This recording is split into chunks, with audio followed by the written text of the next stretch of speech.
Bismillahirrahmanirrahim. Assalamualaikum warahmatullahi wabarakatuh. Alhamdulillahirabbil alamin. Assalatu wassalamu ala asyrofil anbiya'i wal mursalin sayyidina Muhammadin wa ala alihi washabihi ajmain. Amma ba'du.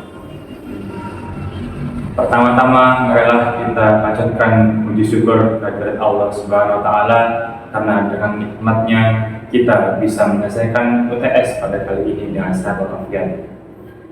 Tak lupa pula salawat serta salam semoga tetap tercurahkan kepada junjungan Nabi besar Muhammad SAW, karena dengan bimbingannya kita terbebas dari zaman jahiliyah dan menuju zaman terang benderang untuk ad-dinul Islam. Pada kesempatan kali ini saya akan membahas tentang LGBT, konsepsi Islam tentang pemberantasan LGBT di Jember. Membahas mengenai LGBT, fenomena ini semakin marak terjadi dan menjadi perbincangan oleh masyarakat Islam sebagai agama rahmatan lil alamin memiliki pandangan yang tegas terhadap fenomena LGBT ini. Kita harus memahami bahwa dalam agama Islam perilaku seksual dan hubungan antar manusia itu sangat diatur dengan tegas. Allah Subhanahu wa taala telah menciptakan manusia sebagai makhluk yang berpasang-pasangan. Sebagaimana firman-Nya yang disebutkan dalam Al-Qur'an surat Al-Hujurat ayat 13 yang artinya, wahai manusia, sungguh kami menciptakan kalian dari seorang laki-laki dan seorang perempuan. Hubungan yang sah antara laki-laki dan perempuan adalah hanya melalui pernikahan.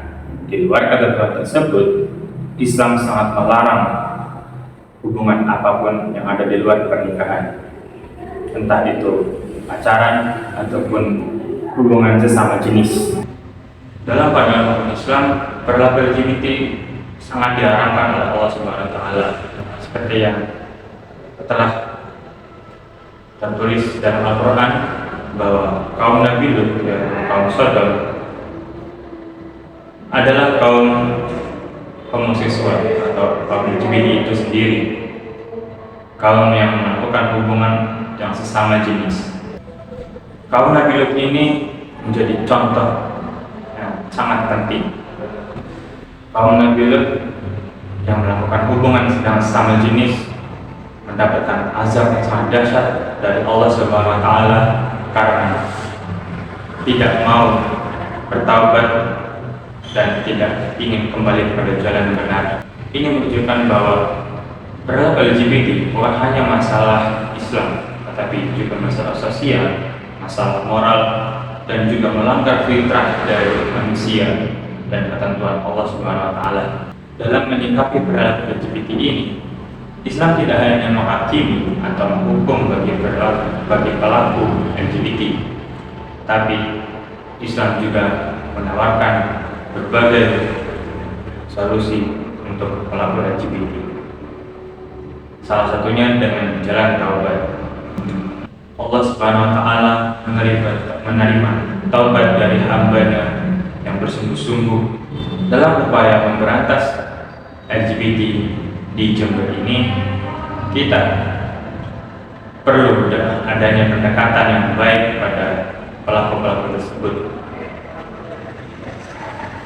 tidak dengan cara menghakimi, menghukum, dan juga memusuhi ataupun menjauhi pelaku tersebut, tetapi kita melakukan pendekatan yang baik, pendekatan yang ramah, memberikan dukungan serta berikan semangat kepada pelaku-pelaku LGBT tersebut untuk kembali kepada jalan yang benar.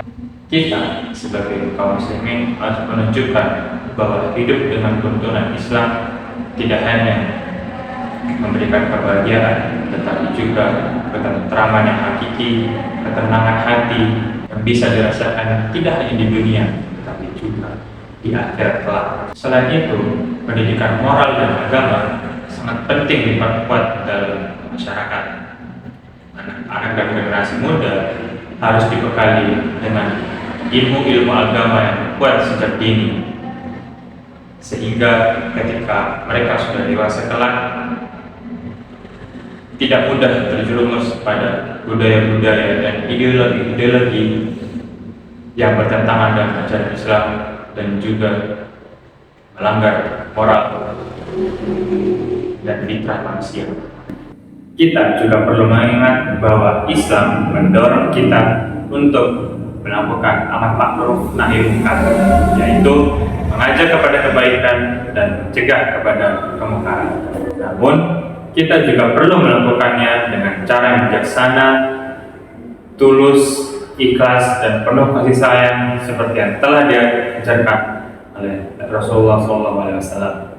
Teman-teman sekalian, mari kita doakan kota Jember kita ini selalu dalam lindungan Allah Subhanahu wa taala dan terhindar dari segala perbuatan yang melanggar norma-norma dan moral serta fitrah manusia, dan semoga kita semua dilindungi oleh Allah Subhanahu wa taala dan diberi kekuatan sehingga selalu menegakkan kebenaran serta memperjuangkan nilai-nilai agama Islam. Sekian pidato dari saya, semoga bermanfaat. Assalamualaikum warahmatullahi wabarakatuh.